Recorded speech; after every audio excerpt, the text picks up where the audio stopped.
നമസ്കാരം. 1979 ഇറാനിൽ ഇസ്ലാമിക വിപ്ലവം നടക്കുന്നത്. അമേരിക്കയുടെ പിന്തുണയിൽ ഭരിച്ചിരുന്ന ഷാ ഭരണകൂടത്തെ അട്ടിമറിച്ചുകൊണ്ട് ഒളിവിലായിരുന്ന അയത്തുള്ള റുഹോല ഖൊമേനിയുടെ നേതൃത്വത്തിൽ ഇസ്ലാമിക വിപ്ലവം നടക്കുകയും ഇറാനെ ഒരു ഇസ്ലാമിക റിപ്പബ്ലിക്കായി പ്രഖ്യാപിക്കുകയും ചെയ്തു. 1989 10 വർഷം കഴിഞ്ഞപ്പോൾ അയത്തുള്ള റുഹോല ഖൊമാനി മരിച്ചുപോയി. പകരം താരതമ്യേന ജൂനിയറായിരുന്ന അയത്തുള്ള അലി ഖൊമേനിയെ പുതിയ സുപ്രീം ലീഡറാക്കി. ജനാധിപത്യ രീതിയിൽ പ്രസിഡന്റ് തെരഞ്ഞെടുപ്പൊക്കെ നടക്കുന്നുണ്ടെങ്കിലും ഇറാൻ എന്ന ഇസ്ലാമിക രാജ്യത്തെ നിയന്ത്രിക്കുന്നത്, നയിക്കുന്നത് അയത്തുള്ള അലി ഖൊമേനിയാണ്. ഖൊമേനിയുടെ നേതൃത്വത്തിലുള്ള ഇസ്ലാമിക രാജ്യത്തെ തകർക്കാൻ ഇസ്രായേൽ മാത്രമല്ല അമേരിക്കയും ദീർഘകാലമായി കോപ്പുകൂട്ടുന്നു. ഇറാഖിലും സിറിയയിലും ലിബിയയിലും എന്തിനേറെ ഏറ്റവും ഒടുവിൽ വെനസ്വേലയിൽ പോലും അമേരിക്ക ഇടപെട്ടതിൻ്റെ പ്രധാനപ്പെട്ട ലക്ഷ്യം എണ്ണയാണെങ്കിൽ ഇറാനെ നോട്ടം വയ്ക്കുന്നത് അതുകൊണ്ട് മാത്രമല്ല.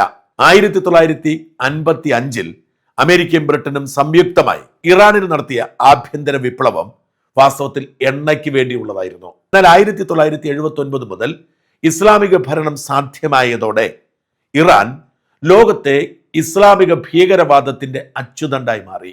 ലോകത്ത് എവിടെയൊക്കെ ഭീകരവാദം നടക്കുന്നുണ്ടോ അവിടെയൊക്കെ ഇറാന്റെ പിന്തുണയുണ്ടായി.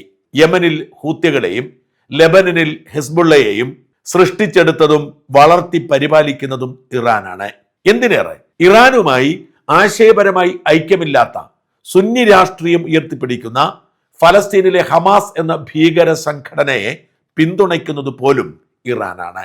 അത് രാഷ്ട്രീയ ഐക്യം കൊണ്ടല്ല, ഇസ്രായേലിനോടുള്ള ശത്രുത കൊണ്ടാണ്. ആ ഇറാനെ തകർക്കുക എന്നത് തീർച്ചയായും അമേരിക്കയുടെയും പാശ്ചാത്യ ശക്തികളുടെയും മുൻഗണനയിൽ തന്നെയുണ്ട്.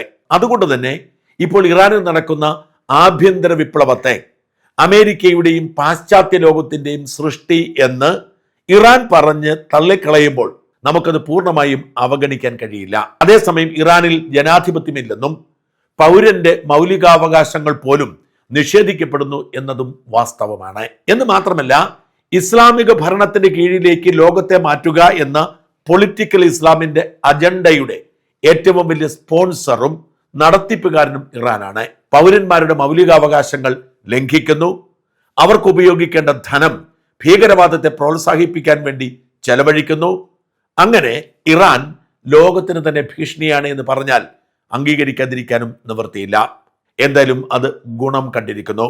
1979 ഇസ്ലാമിക വിപ്ലവത്തിലേക്ക് നയിച്ച ആഭ്യന്തര കലാപത്തിന് ശേഷം ഇറാൻ കണ്ട ഏറ്റവും വലിയ ആഭ്യന്തര കലാപമാണ് ഇക്കഴിഞ്ഞ ഡിസംബർ 28 തുടങ്ങി 2 ആഴ്ച പിന്നിട്ട് മുമ്പോട്ട് പോകുന്നത്. ഒരു വിട്ടുവീഴ്ചയുമില്ലാതെ സൈന്യവും പോലീസും രംഗത്തിറങ്ങിയിരിക്കുന്നു. അനേകം പേരെ വെട്ടിവെച്ചു കൊന്നു. 12,000 പേർ കൊല്ലപ്പെട്ടു എന്നാണ് ചില റിപ്പോർട്ടുകൾ. എന്നാൽ 2,600 പേരുടെ മരണം സ്ഥിരീകരിച്ചിട്ടുണ്ട്. കൊല്ലപ്പെട്ടവരിൽ സുരക്ഷാ ഉദ്യോഗസ്ഥരുമുണ്ട് എന്നത് ശ്രദ്ധേയമാണ്. അനേകം കെട്ടിടങ്ങൾ അഗ്നിക്കരയായി. ഇറാന്റെ എല്ലാ പ്രവിശ്യകളിലേക്കും 200-ലധികം സിറ്റികളിലേക്കും പടർന്ന അൺറസ്റ്റ് എങ്ങനെ അടിച്ചമർത്തും എന്നറിയാതെ ഭരണകൂടം നിലവിളിക്കുന്നു. ഇതിനിടയിൽ ഇറാൻ അവരുടെ വജ്രായുധം കയ്യിലെടുത്തു. ദേശദ്രോഹം, മതനിന്ദ എന്ന വകുപ്പിലേക്ക് സർക്കാരിനെതിരെ നടത്തുന്ന പ്രക്ഷോഭത്തെ ക്ലാസിഫൈ ചെയ്യുന്നു. പിടികൂടപ്പെട്ടവരെ വധശിക്ഷയ്ക്ക് വിധിക്കും എന്ന് പ്രഖ്യാപിക്കുന്നു. അങ്ങനെ ആദ്യം വധശിക്ഷ നടപ്പിലാക്കാൻ തെരഞ്ഞെടുത്തത് ഇർഫാൻ സോൾട്ടാനി എന്ന് പേരുള്ള കേവലം 26 വയസ്സ് മാത്രം പ്രായമുള്ള ഒരു തുണിക്കടക്കാരനെയാണ്. അയാളെ ഏകാന്ത തടവിലേക്ക് മാറ്റി ബുധനാഴ്ച, അതായത് ഇന്നലെ, വധശിക്ഷ നടപ്പിലാക്കും എന്ന് പ്രഖ്യാപിച്ചു. സോൾട്ടാനിയുടെ ബന്ധുക്കൾ മാധ്യമങ്ങളിലൂടെ ട്രംപിന്റെ സഹായം തേടുന്നു. ലോകമാധ്യമങ്ങൾ ഏറ്റെടുക്കുന്നു. സോൾട്ടാനിയെ വധശിക്ഷയ്ക്ക് ഇരയാക്കിയാൽ ആ നിമിഷം ഇറാനെ തച്ചുടയ്ക്കുമെന്ന് ട്രംപ് പ്രഖ്യാപിക്കുന്നു. അതിനുള്ള തയ്യാറെടുപ്പുകളുമായി ട്രംപ് മുമ്പോട്ട് പോകുന്നു. എല്ലാ അർത്ഥത്തിലും യുദ്ധത്തിനുള്ള ഒരുക്കം. ഇതിനു മുൻപ് അമേരിക്കയും ഇസ്രായേലും ഇറാനിലേക്ക് വ്യോമാക്രമണം നടത്തിയിട്ടുണ്ടെങ്കിലും അന്നൊന്നും ഇത്രയും വലിയ തയ്യാറെടുപ്പുകൾ നടന്നിരുന്നില്ല. ഖത്തറിലേതടക്കം പശ്ചിമേഷ്യയിലെ അമേരിക്കയുടെ പ്രധാനപ്പെട്ട സൈനിക കേന്ദ്രങ്ങളിലെ സൈനികരെ ഒഴിപ്പിച്ചുകൊണ്ടായിരുന്നു അന്നൊക്കെ ആക്രമണം നടത്തിയത്. ദോഹയിലെ സൈനിക കേന്ദ്രങ്ങളിൽ നിന്നും സൈനികരെ വലിയ ഷോപ്പിംഗ് മാളുകളിലേക്കും ഫുട്ബോൾ സ്റ്റേഡിയത്തിലേക്കും ഒക്കെ മാറ്റിയാണ് ആ സമയത്ത് ആക്രമണം നടത്തിയത്.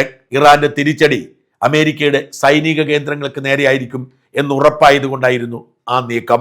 എന്നാൽ ഇക്കുറി അങ്ങനെയൊന്നുമല്ല.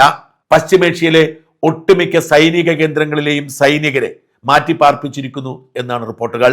അമേരിക്കയും ബ്രിട്ടനും അടക്കമുള്ള രാജ്യങ്ങൾ ഇറാനിലെ എംബസി അടച്ചുപൂട്ടി. ഖത്തറിലെയും സൗദിയിലെയും UAE-യിലെയും ഒക്കെ അമേരിക്കൻ പൗരന്മാരോട്, അതായത് എംബസി ഉദ്യോഗസ്ഥരടക്കമുള്ള അമേരിക്കൻ പൗരന്മാരോട് ജാഗ്രത പാലിക്കാൻ നിർദ്ദേശിച്ചു. എംബസി ഉദ്യോഗസ്ഥരെ മാറ്റിപ്പാർപ്പിച്ചതായി റിപ്പോർട്ടുണ്ട്. എല്ലാ അർത്ഥത്തിലും അമേരിക്കൻ പൗരന്മാർ ഒരു തരത്തിലും കുഴപ്പത്തിൽ ചാടാതിരിക്കാനുള്ള തയ്യാറെടുപ്പുകൾ ആരംഭിച്ചു കഴിഞ്ഞു. ഇറാൻ ആവട്ടെ അവരുടെ ആകാശം പൂർണ്ണമായും അടച്ചു. ഒരു മുന്നറിയിപ്പുമില്ലാതെ 2 മണിക്കൂർ കൊണ്ട് ഇറാൻ ആകാശം അടച്ചുപൂട്ടുകയായിരുന്നു. അതിന് ഏറ്റവും കൂടുതൽ വില കൊടുക്കേണ്ടി വരുന്ന രാജ്യങ്ങളിലൊന്ന് ഇന്ത്യ ആയിരിക്കും. ഇന്ത്യയിൽ നിന്നും പാശ്ചാത്യ രാജ്യങ്ങളിലേക്ക് പോകുന്ന വിമാനങ്ങൾ എല്ലാം തന്നെ ഇറാന്റെ എയർ സ്പേസിലൂടെയാണ് പോകുന്നത്. ആ എയർ സ്പേസ് ഇറാൻ അടച്ചതോടെ വളരെയധികം വളഞ്ഞു പോവേണ്ട സാഹചര്യമുണ്ട്. എന്ന് വെച്ചാൽ 9-10 മണിക്കൂർ കൊണ്ട് ഡൽഹിയിൽ നിന്നോ ബോംബെയിൽ നിന്നോ ലണ്ടനിൽ എത്തേണ്ടത് ഇനി 2-3 മണിക്കൂർ അധികം പറക്കേണ്ടി വരും. ഇറാനെ ഒഴിവാക്കി പാകിസ്ഥാനെ ഒഴിവാക്കി വേണം ഇന്ത്യൻ വിമാനങ്ങൾക്ക് പറക്കാൻ എന്നത് ശ്രദ്ധിക്കണം. ഇന്നലെ ന്യൂഡൽഹിയിൽ നിന്നും ന്യൂയോർക്കിലേക്ക് പുറപ്പെട്ട വിമാനം പാതി വഴിയിൽ തിരിച്ചു പോന്നു. പല വിമാനങ്ങളും റദ്ദ് ചെയ്തു. റൂട്ടുകൾ പലതും തിരിച്ചുവിട്ടു. ഇന്ത്യ മാത്രമല്ല എല്ലാ രാജ്യങ്ങളും തന്നെ ഇറാന്റെ ആകാശത്തു കൂടി പറക്കുന്നത് വേണ്ടെന്ന് വെച്ചു. തുർക്കിക്കും സൈപ്രസിനും പുറമെ പശ്ചിമേഷ്യയിൽ ഇറാഖിലും കുവൈറ്റിലും സൗദി അറേബ്യയിലും UAE-യിലും ബഹ്റൈനിലും ഖത്തറിലും അമേരിക്കയ്ക്ക് സൈനിക താവളങ്ങളുണ്ട്. ഈ താവളങ്ങളിലെ സൈനികരെ അവിടെ നിന്ന് മാറ്റിയിരിക്കുന്നെന്നും അവരൊക്കെ യുദ്ധാന്തരീക്ഷത്തിലേക്ക് മാറിയിരിക്കുന്നു എന്നുമാണ് റിപ്പോർട്ടുകൾ. ഇതിനിടയിൽ ഇസ്രായേലിൽ നിന്ന് അവരുടെ യുദ്ധവിമാനങ്ങൾ അജ്ഞാതമായ സ്ഥലങ്ങളിലേക്ക് പറന്നതായി ചില മാധ്യമ റിപ്പോർട്ടുകൾ സൂചിപ്പിക്കുന്നു. എന്ന് വെച്ചാൽ അമേരിക്ക യുദ്ധത്തിന് തയ്യാറെടുക്കുന്നു, ഇസ്രായേൽ പിന്തുണയുമായി കൂടെ നിൽക്കുന്നു എന്നർത്ഥം. അമേരിക്കയും ഇസ്രായേലും ഒരുമിച്ച് ചേർന്നാണ് പലപ്പോഴും ഇറാനെ ആക്രമിക്കുന്നത്. ഈ പശ്ചാത്തലത്തിലാവാം തൂക്കിലേറ്റൽ വേണ്ടെന്ന് വെച്ചുകൊണ്ട് ഇറാൻ പത്രക്കുറിപ്പിറക്കി. സോൾട്ടാനിയെ ഞങ്ങൾ തൽക്കാലം കൊല്ലുന്നില്ല, വധശിക്ഷ റദ്ദ് ചെയ്യുന്നില്ല, ഏകാന്ത തടവിൽ തന്നെ പാർക്കുന്നു, ഏതു നിമിഷവും ഞങ്ങൾ അത് ചെയ്യും, പക്ഷേ തൽക്കാലത്തേക്ക് അത് നീട്ടിവെച്ചതായി ഇറാൻ അറിയിച്ചിട്ടുണ്ട്. പക്ഷേ ആ അറിയിപ്പൊന്നും ഒരു പരിഹാരമായി അമേരിക്ക കാണുന്നില്ല. ഏതു നിമിഷവും അമേരിക്കയും ഇസ്രായേലും സംയുക്തമായി ഇറാനെ ആക്രമിച്ചേക്കും എന്നാണ് റിപ്പോർട്ട്. മുൻപ് ഇറാന്റെ ആണവ കേന്ദ്രങ്ങളെ ലക്ഷ്യം വെച്ച് ആക്രമിച്ചെങ്കിലും അത് ഫലവത്തായില്ലെന്നും അതിനപ്പുറത്തേക്ക് കടന്ന് വലിയ ബോംബാക്രമണം തന്നെ നടത്തി ഇറാനെ ദുർബലപ്പെടുത്താനാണ് നീക്കമെന്നാണ് റിപ്പോർട്ടുകൾ. ആഭ്യന്തര യുദ്ധം നടക്കുന്ന ഇറാന് താങ്ങാൻ കഴിയുന്നതായിരിക്കില്ല അമേരിക്ക ആക്രമണം നടത്തുമ്പോൾ സംഭവിക്കുന്നത്. അതോടുകൂടി ഇറാന്റെ ഇസ്ലാമിക ഭരണകൂടം വീഴുമെന്നും പുതിയ ജനാധിപത്യ പുലരി രൂപം കൊള്ളുമെന്നും കണക്കാക്കുകയാണ് ഒരു പറ്റം ഇറാനികളും. അതേസമയം ഇറാനിൽ രാജ്യത്തിന് അനുകൂലമായി അമേരിക്കയ്ക്കെതിരായി പല പ്രകടനങ്ങളും നടക്കുന്നുണ്ട്. അതിന് വിശദാംശങ്ങൾ പുറത്തു വരുന്നില്ല എന്ന് മാത്രം. ഇസ്രായേൽ അടക്കം ലോകത്തിന്റെ നാനാഭാഗത്ത് ഇറാനു വേണ്ടിയുള്ള മുറവിളിയും ഉയരുന്നുണ്ട്. ആംസ്റ്റർഡാം, ബെർലിൻ, ഇസ്രായേലിലെ ഹോളോ, ലണ്ടൻ തുടങ്ങിയ നഗരങ്ങളിൽ, വലിയ നഗരങ്ങളിൽ അമേരിക്കയ്ക്കെതിരെ ഇറാൻ അനുകൂല പ്രകടനങ്ങളും നടന്നു. ലോകം വീണ്ടും 2ആയി വിഭജിക്കപ്പെട്ടിരിക്കുന്നു. അമേരിക്ക ഏതു നിമിഷവും ഇറാനുമേൽ ആക്രമണം നടത്തുമെന്നും ആ ആക്രമണം താങ്ങാൻ ഇറാന് കെൽപ്പുണ്ടാവില്ലെന്നും അതോടെ ഇറാനിലെ ഇസ്ലാമിക ഭരണകൂടം വീഴുമെന്നും കണക്കാക്കപ്പെടുന്നു.